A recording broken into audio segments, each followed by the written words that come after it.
Good morning. Unit number 17 of this course deals with pumps and pumping requirements, valves and appurtenances. The key topics in this unit are introduction to what are pumps, what are pumping requirements, what are the various services that are required, the various type of pumps that we commonly encounter in waterworks, including centrifugal pumps, reciprocating pumps, miscellaneous types of pumps, boosting, and the phenomena of cavitation. Pump selection is also a key part of this unit, as well as the valves and various appurtenances that are used in pumping systems and waterworks. So for session number 1, we will discuss the basic idea behind the pumps, their applications, the types of various services that are fulfilled by the different types of pumps that we use in waterworks, the various types of pumps, the positive displacement pump, and the rotary type of pumps that we encounter. And then we will discuss in detail about the centrifugal pumps. Water pumping is the greatest operating expense of any given waterworks system. The pumping may be necessary to ensure that sufficient gravity pressure is available at the final point of use. An ideal pumping system should be economical, it should have low operating costs, high efficiency, and it should be extremely dependable throughout the year. The objectives of this unit are to get a better understanding of different conditions under which pumps and pumping is needed, different heads under which the pump has to work, different types of pumps that are used in waterworks, their components, principle of work, their characteristics and their efficiency, boosting, different types of valves and associated appurtenances that are used by pumping systems in waterworks. There are various types of pumping services that are required in a given waterworks system. These include deep well, low lift, high lift, boosting, firefighting, general services for small supplies, standby. The deep well pumps are used for lifting groundwater from wells or tube wells into collecting basins from where it enters the treatment plant. Such pumps can also lift water directly into the discharge system. Low lift service pumps are used for pumping of water from source, lake or stream into a low level reservoir or purification plant. High lift service pumps are used for pumping of water from purification plant or low service reservoir or from source into the distribution system. High lift service pumps are most expensive in initial cost and operating cost, and they need careful consideration of economy and dependability for their selection. Booster pumps are generally used for increasing the pressure in specific parts of waterworks system because of high elevation or inadequate pressure due to excessive loss in long distribution pipes. Booster pumps are also very commonly used for providing water to the upper stories of tall buildings that are commonplace these days in large cities and metropolitan areas.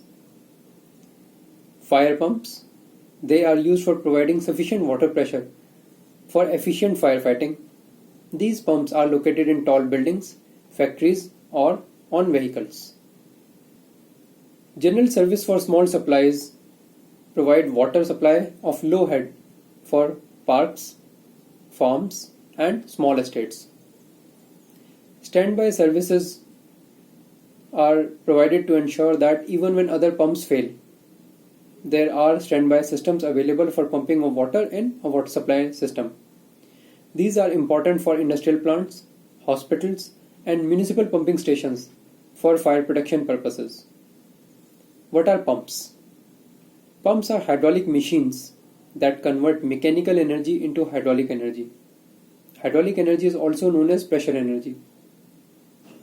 The flow direction in case of a pump is from low pressure to high pressure, and the flow is deaccelerated as compared to a turbine. The mechanical energy source can be an electric motor, oil engine, steam engine, or non-conventional sources such as windmills or solar energy. These days, the chief source of mechanical energy for a pump is predominantly electric motors. There are two different types of pumps that are available. These are classified as either positive displacement pumps and second is the rotodynamic pumps. The positive displacement pumps are further classified as rotary pumps and reciprocating type pumps. On the other hand, the rotodynamic pumps are further classified as centrifugal pumps and deep well turbine pumps. Let's first discuss the positive displacement pumps. In case of positive displacement pumps, the liquid is sucked in and pushed or displaced due to thrust exerted on it by a moving member, which results in lifting of the liquid to a higher elevation. The displacement of the liquid is caused by either rotary movement or reciprocating movement of the displacing mechanism. The rotary pumps are generally used for liquids such as oils which have good lubricating properties. Rotary pumps generally result in smooth and non-pulsating flow. However, rotary pumps may actually result in minor turbulences in water supply. One can take a look at figure 17.2, which shows a typical rotary pumps. The rotary mechanism is either cams or gears. In case of reciprocating pumps, they generally have a cylinder into which a piston moves to alternatively suck and push water. So on alternative strokes there is suction and delivery. The flow rate of the water is a function of the pump speed. The flow rate is pulsating and special appurtenances are required to even out the pulsations in the water outflow from the pumping system. Reciprocating pumps are very useful because they can provide large pressure rise. However, the flow rate is restricted by the speed of the piston. The discharge is small and it is uneven. For these reasons, centrifugal pumps are preferred over reciprocating pumps. The other category of pumps are the rotodynamic pumps.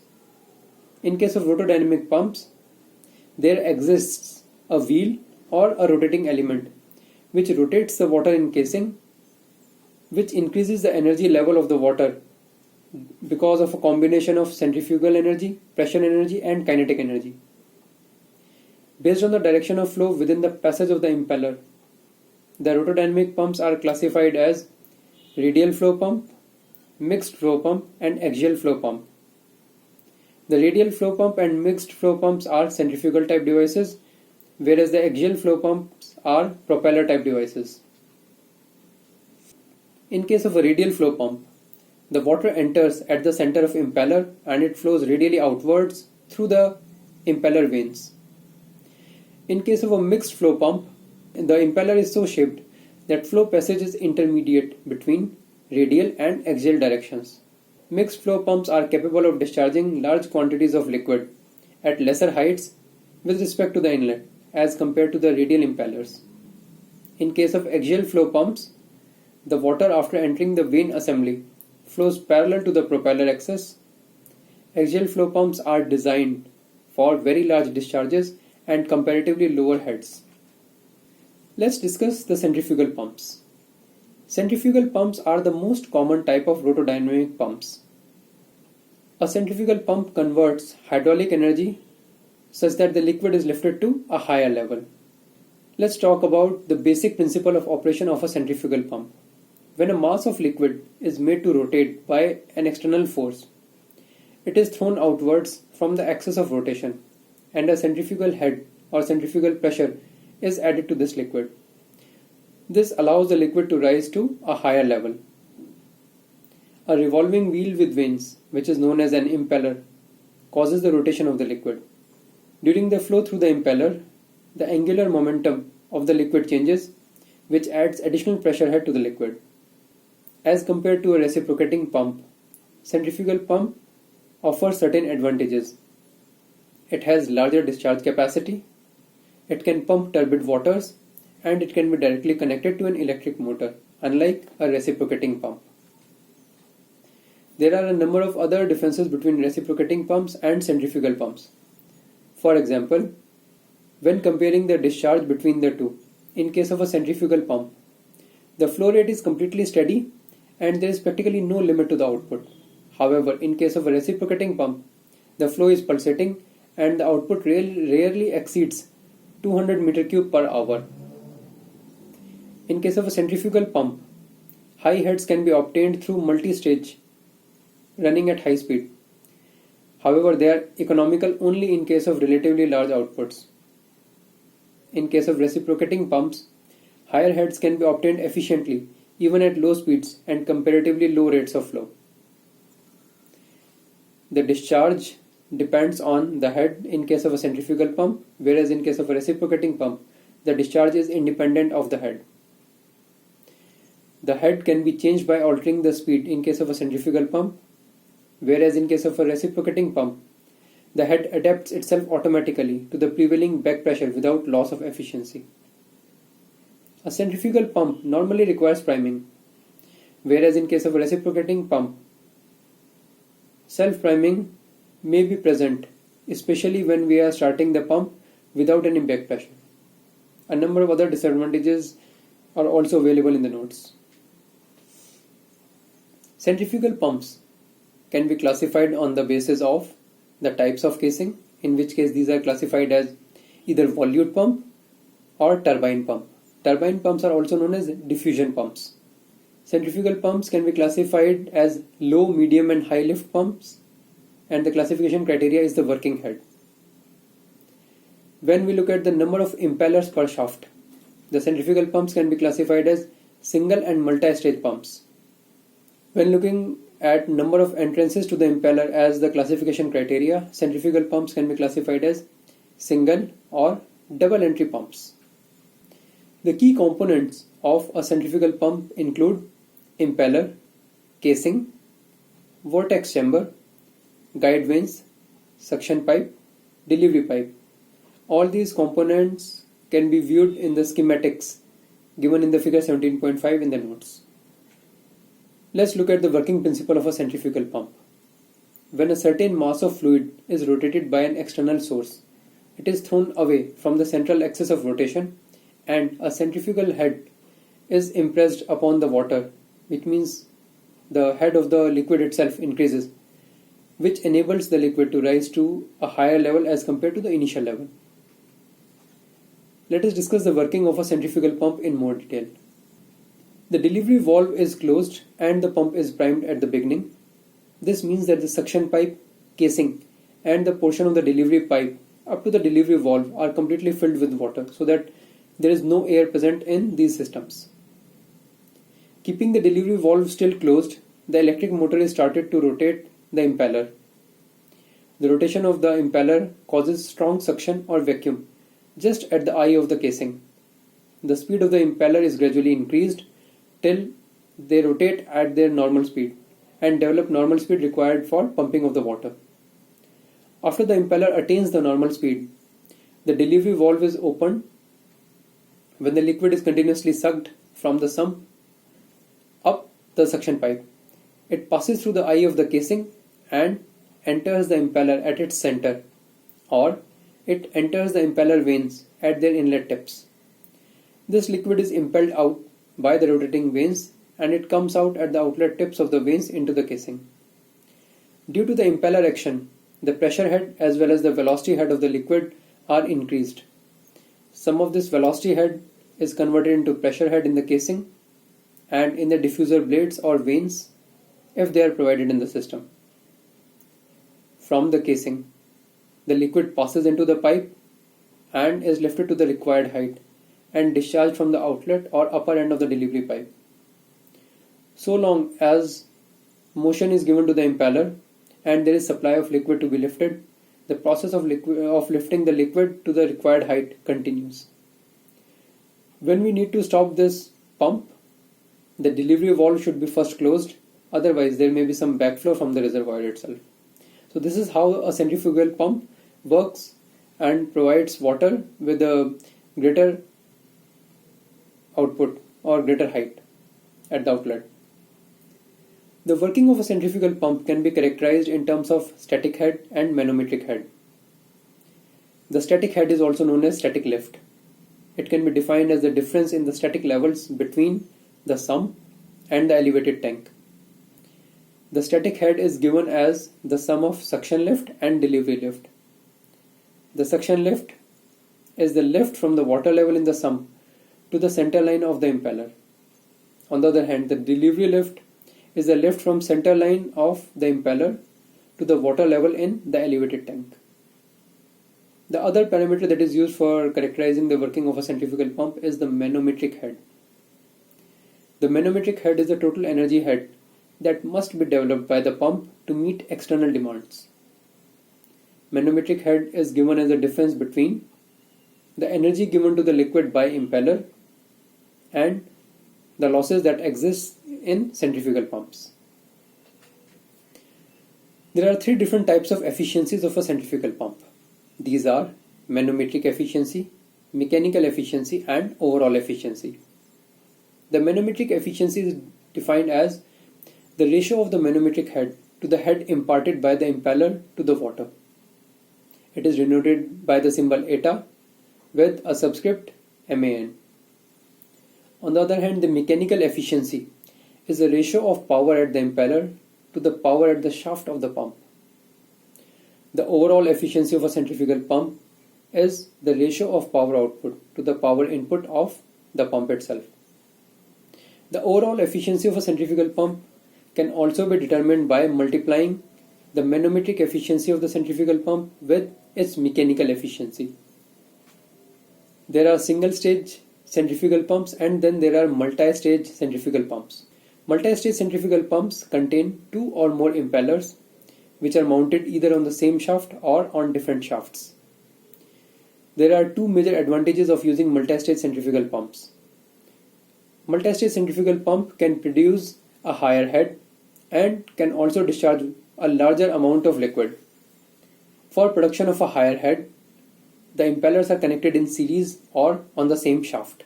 The total head imparted by a multi-stage centrifugal pump is equal to the number of identical impellers on the same shaft multiplied by the head developed by each impeller. Multi-stage centrifugal pumps can also be used to discharge a large amount of liquid, and in such a case, the impellers are to be connected in parallel with each other. The total discharge that is developed by the multi-stage centrifugal pump is equal to the number of pumps which are connected in parallel multiplied by discharge from one single pump. An important phenomena when using pumps in waterworks is that of cavitation, which has implications for the stability of the pipeline and the network itself. Cavitation is the phenomena of formation of water bubbles of flowing liquid in a region where the liquid pressure falls below its vapor pressure, and sudden collapse of these vapor bubbles in regions of high pressure. The collapse of these vapor bubbles will lead to pitting action on the metallic surfaces of your pipes, which will ultimately result in the formation of cavities on the metallic surfaces. Cavitation also results in noise and vibration in the network, which are detrimental to the long-term health of pipes in the water network. Let's talk about the maintenance of centrifugal pumps. There are a number of issues that may arise over time with continuous use of centrifugal pumps, and how can we take care of them? One of the common problems encountered in case of centrifugal pump is the pump may fail to start. There are a number of reasons for that. One of the reasons is probably the pump is not primed properly. If that is the reason, it can be taken care of by repriming the pump by opening the air vent until steady, unbroken stream of water without any issues out. Another problem could be the total static head may be more than the design head itself. In such a case, one needs to check the suction side of vacuum gauge and pressure gauge properly. One also needs to check the head losses. Another reason for not starting of the pump is the rotation of the wheel may be taking place in the wrong direction. The impeller might have got clogged, in which case one can open the impeller and clean it. There may be a clogged strainer which can lead to excessive suction head. And another reason for pump failing to start could be the speed may be lower than the minimum speed that is required for its successful operation. Another common problem observed which requires regular maintenance in case of a centrifugal pump is that the pump may start but it will not deliver water, or it will not provide sufficient head to the water. This could also be due to a number of reasons. One of the reasons could be the air may be leaking through the suction line and stuffing box. The speed may be less than the required value for lifting the water to a higher head or for delivering the water. The delivery head may be higher, which causes the discharge to drop down. The suction lift may be just too high. The footwall may not have enough submergence or may have clogged over time. The bearing may be worn out. The selection of a centrifugal pump is eased by provision of a performance curve. For any centrifugal pump, we can obtain the performance curve, and they will help us in selecting the pump for a particular use. A performance curve is a plot that is drawn between efficiency, head, and brake horsepower against the rate of discharge at a constant speed. So the three parameters, efficiency, head, and brake horsepower, are plotted on the y-axis, whereas the capacity or the discharge is plotted on the x-axis. Two key parameters can be obtained from such a performance curve. One is the shutoff head, the other one is the rated capacity or capacity of the pump. The shutoff head is the maximum head that can develop in a pump, and this situation happens when the discharge is zero.